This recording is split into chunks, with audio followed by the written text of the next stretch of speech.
Namaskar. Thank you very much for the positive response to the Diaspora stories, the oral history of Indian diaspora in Indonesia. In the first episode, we featured Dr. Kobalam, or Dr. Ko, as we popularly know him as. In the second episode, we featured Shri K.K. Agarwal. Shri K.K. Agarwal came to Indonesia more than 50 years back, and today he is a valuable and an important member of the Indian community. Come friends, let us listen to this fascinating story of the life and time of Shri K.K. Agarwal in Indonesia. Welcome KKG. Thank you. How are you doing? Fine, thank you. We are extremely pleased to have you on this second episode, which we are doing with the veterans of Indian origins in Indonesia. Thank you for taking time and joining us. KKG, you've spent more than 50 years in Indonesia. We would like to understand where you come from and what brought you to Indonesia. Okay, thank you, Mr. Adik. I was born in Varanasi. It was called Banaras at that time, sure. It has been a very prominent city. Absolutely. Mainly two reasons. One is, of course, Kashi Vishwanath temple, which is very famous. And now it is the constituency of our Prime Minister Mobiti, sure, for more than 10 years. So everybody is aware of the city and a lot of development has taken place. With at Banaras University, which is a very famous education institution, more than 110 years old. Correct. And I was born in a humble family with 4 brothers and 1 sister. So, to your second question, I started my career with Aditya Birla Group in Calcutta. Mm-hmm. Which year was this? That was 1963. Okay. And they were looking opportunity to expand. In India at that time was not possible for these big groups. That license Raj you might have heard. Yes. The big groups were not allowed to grow. So Mr. Aditya Birla had just come from US after his studies. He wanted to expand in business. So we were looking opportunities outside India, and he sent me to Thailand to look for opportunities. We had nothing. Okay. Nothing in Southeast Asia. Okay. And I was deputed there, and after a few months I found that we can do one of the textile units there. And that was in 1969 we started the first plant there. In Thailand? In Thailand. Okay. And I used to come to sell our goods from there, yarn, here and the From Thailand to Indonesia? To Indonesia. We were looking for markets, but Indonesia was one of the markets. So I realized that the potential here is much bigger than Thailand because of sheer population and growth possibilities. So I proposed this plan to Mr. Birla, and he came here, he saw everything, and then we decided to set up a plant here. That was in 1972. Okay. And then 1973, January, I moved here. For good, I mean good. Okay. Yes.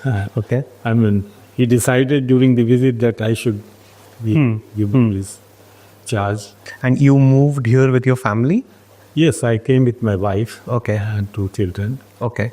So that was because at that time I was only 32 years old. And then I was given the responsibility to start this project from the very scratch. So looking for place and setting up plant was a challenge at that time. Sure. But we all did it, and we started this project in 1975, the first Indian joint venture. First Indian joint venture? Yes, there was no Indian manufacturing business at that time. Wow. Okay. Okay. And tell us about 1975 of Indonesia from an Indian perspective. How was it? No, I mean, there were not, there are two kind of Indians, as you know. The Indians who were staying here, as a few generations they came here, they were mostly in trading business. Okay. And there was no manufacturing part. They were not aware of this location. And Indian investment was not here at that time. So it looked very challenging at that time. And but because looking to the sheer opportunity here, we decided to start this business. Sure. Were there many other Indians who were working here or doing something else? I'm not talking about the ones who like born here, but ones who came from India at that point. Working people were not Not meant. time. There were investors who came soon after that, like Mr. Loya, the Dorama Group. They started soon thereafter. And Ellen Mitchell, we started also little lacquer at that kind. So there were few investors and some other small companies came, but they were not very successful. But some of these big groups are still operating here. Absolutely. Successful. Absolutely. So, how many kids do you have? You came with two from Thailand. Yeah, I came, but I have 4 kids. 4 kids. Okay, so two were born here. No, nobody was born here. They were all born. I had those kids at that time. Okay. Okay. Yeah. Okay. They were all born in Banaras or in Calcutta. Nice. So you have 4 kids, and how many grandkids do you have now? Oh, I have 9 grandkids Wow, that's one big family. That's what. and 5 great grandkids. Wow. And now are all of them in Indonesia? No, No, they're all. my son and my grandson is here, Okay. and we live together. Nice. All 3 generations living together. Nice. Oh, that's very nice. That's very nice. Okay, let me take you back to the 70s, the mid 70s and the 80s of you starting in Indonesia. The diaspora must be very small at that time. Yeah. Diaspora was very small, and just few people whom we practically knew every Or like every Indian you know. Indian at that time, and some of the business people started coming at that time, and it gradually, of course, kept growing. Sure. So my focus was more on gradually growing this business. Sure. Because we were finding the markets growing. And then we started a second operation in 1980. And then the third one in 1993. Wow. Okay. With this group wanted to grow. Yeah. And we found opportunities. In 1986, we started exporting from here after a major devaluation. And that brought the Demand further. further. Very nice. Let's talk about what kind of because from what I've known about you and from our little conversations which we have had, that you also played a very important role in setting up these business and cultural communities, be it India Club or India-Indonesia Chamber of Commerce or India-Indonesia Friendship Alliance Association. What was that like? And what prompted that? And how was it doing it back then? Yeah, I think the community was gradually growing. Both business community and people coming from India. So it was a good opportunity to get together, start knowing more people. So we started. First one was this in Jam, which was at that time called IKAI, Economic Association of Indonesia and India, which was later the name was changed to INCHEM. And these were few business people and met in a small office, and we just thought of making a small association so that we can know each other better and we can discuss our business issues and bring them to the government if necessary. So we very actively started this. India Club, as you know, was a social organization, and we thought that all the people should meet. And Sure. so, Festivals can be celebrated together. festival celebration and doing something for the community also. So we started meeting together and gradually and organizing some functions. Thank you for doing this, by the way, because now I think 50 years later, today I am on the board of both the INCHAM and India Club. But I mean, it could not have been possible without people like you and your friends and counterparts back then who had the vision of growing and helping the diaspora in this way. So, thank you once again for that. So we've reached until 1995, and as we were chatting in 1995, you decided to Leave Lago after 34 years. after 34 years in Birla Group. How old were you at that time? Oh, I was 56 years old. 56 years. Yes. And at that time, you took two major decisions in life. One is to become officially Indonesian, Yes. as well as to start something on your own. That's right. That's right. Okay, let's talk about both these decisions. Okay, I'm very sure you fell in love with the way of life in Indonesia and Indonesians as people.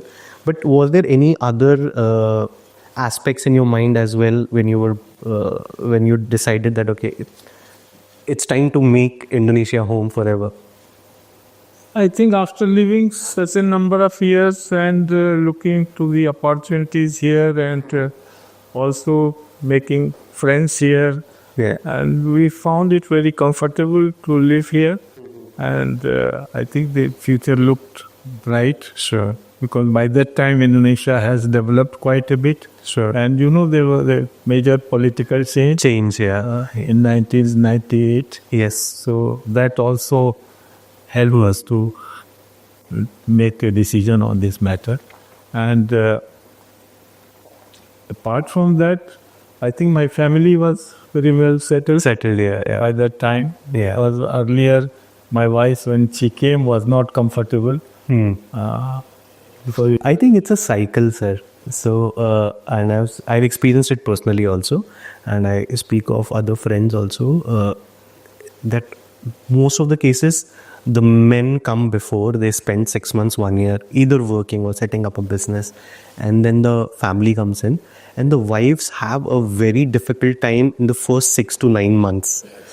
It's a language, people, the slowness of things. It gets very difficult to make that adjustment. I think it continues even now. Yeah. After 50 years. yeah, that is there. But I had gone through that process in Thailand already. Oh yeah, but Thailand. Okay. Yeah, so she had problems, but she really adopted herself and very well, and got used to the life, and we were comfortable here. Sure. And our children had grown up; they were all married by that time. Yeah. So we were free of these responsibilities. So that is her from curiosity. So how does one get a motivation to start a new business at 56, 57 Better opportunities here to explore on yourself? on myself.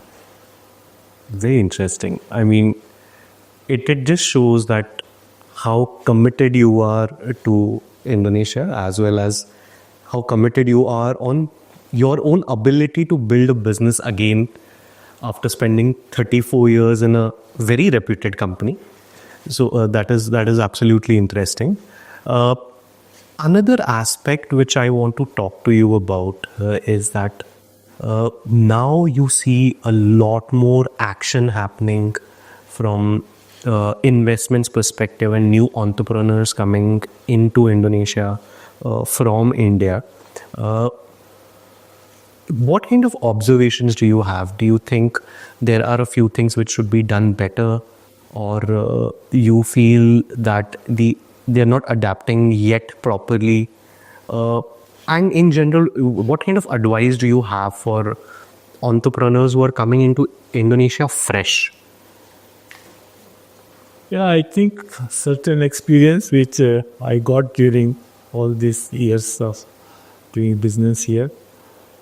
One of the thing is that whosoever is coming, I would advise them that they should bring the best technology and equipment in whatever manufacturing market they are going, because this country is very advanced in that respect, because everything is available from all around the world. Correct. So to compete that, it is good to have some kind of technology which is not necessarily from India. I mean, whatever is From anywhere, yes. Yeah.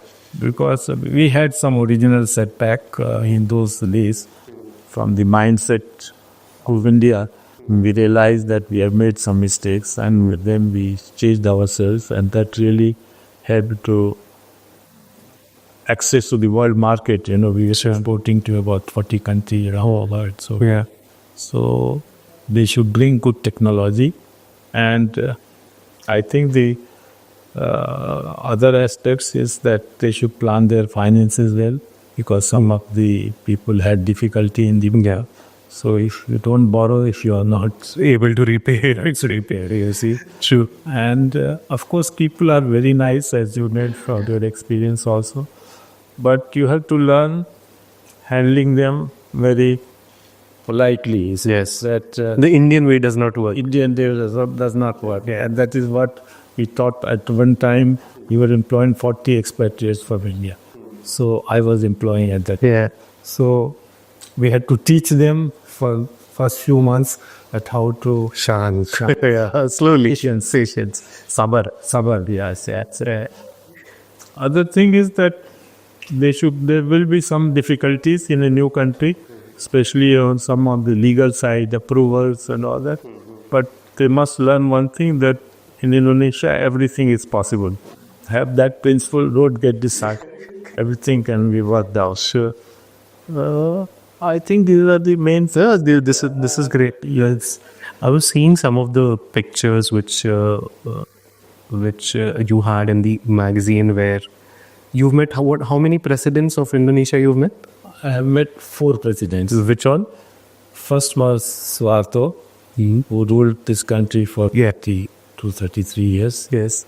Then Habibi, he handed over to Habibi. Then Medawati, and then SDY. Wow. And how many Indian prime ministers you've met? 2. Two of them. Manmohan Singh ji and Modi ji, who came recently. Sure.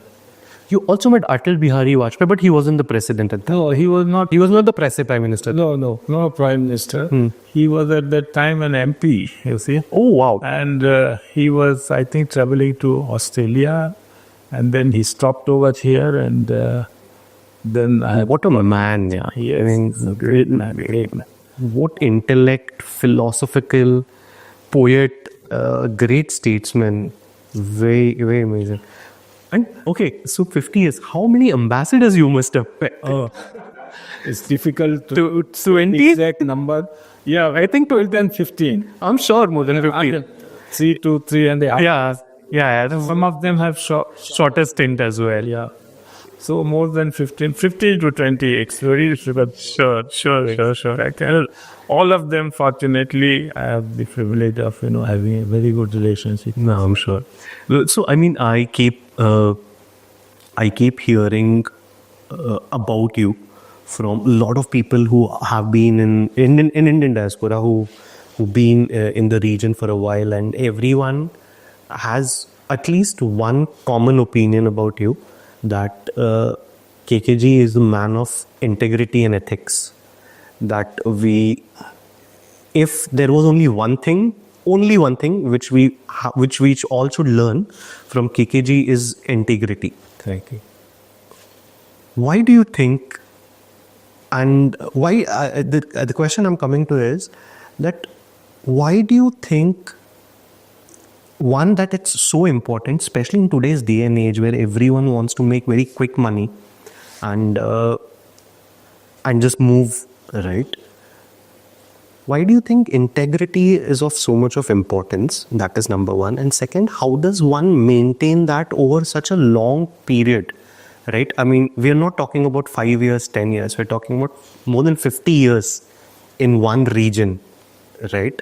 So has it been from your side a active effort, or it comes naturally to you?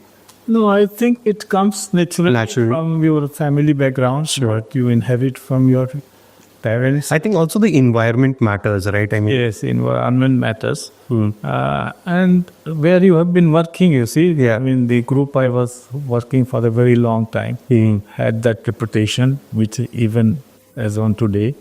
And that helped me with my business also. Because with your banks, with your customers, with your suppliers, I think it was much easier. the trust is there, right? Yeah, I mean, trust is there. That is the most important. If somebody trusts you, then everything is possible. and moves quickly. Moves quickly and on a long-term basis. Sure. Whatever other policies you follow is a short-term. Sure. And what are your ties with India now? I mean, do you have extended families out there? How are your ties with India?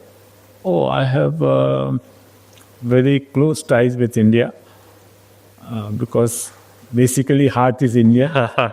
Although I have made British passport, but I have 3 brothers family in Banaras where I was born.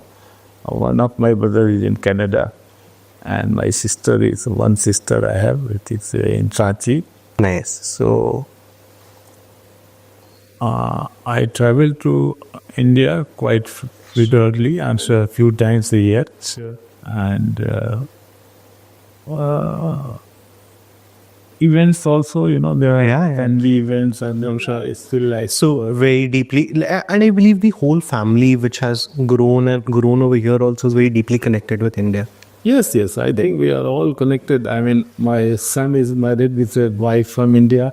My grandson, who is married about 3 years ago, also has a wife from Delhi. So we still have very deep roots. Very deep roots. Okay, last question. You're going to turn 84 in a few months now. What's the secret for the agility, your energy levels? What is the secret? I think there is no secret. As you know, I think I have informed you earlier also, I am not responsible for any profit center anymore. Sure. I mean, I left about 5 years ago. Yeah. About 5 years ago, I decided to come out of whose business. One is that No stress. no stress. That's the most important. Yeah.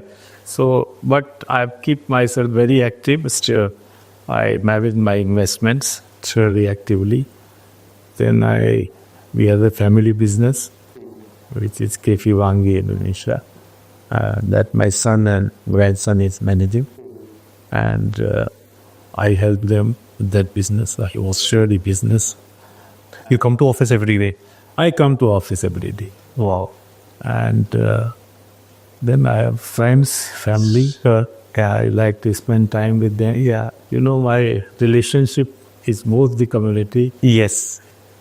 Indians who have been here for a long time, and expatriate community. And some of them have been very long, and new one also. I mean, I'm as close to people who have come 6 months ago, although I cannot keep a track anymore. I'm sure. But at the same time, the Siddhi community here, so they are also some very close friends, and that has really helped me going. I spend time with them and socially and actively. So That's very nice. and I spend time for my health also.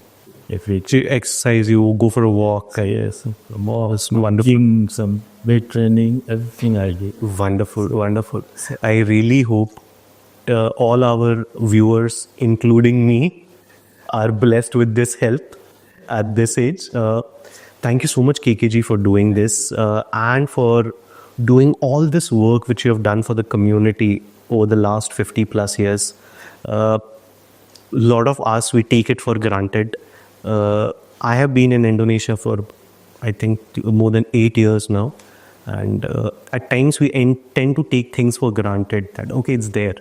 but then we meet someone like you who's been part of that journey, who's been responsible for building these things, building these associations and more.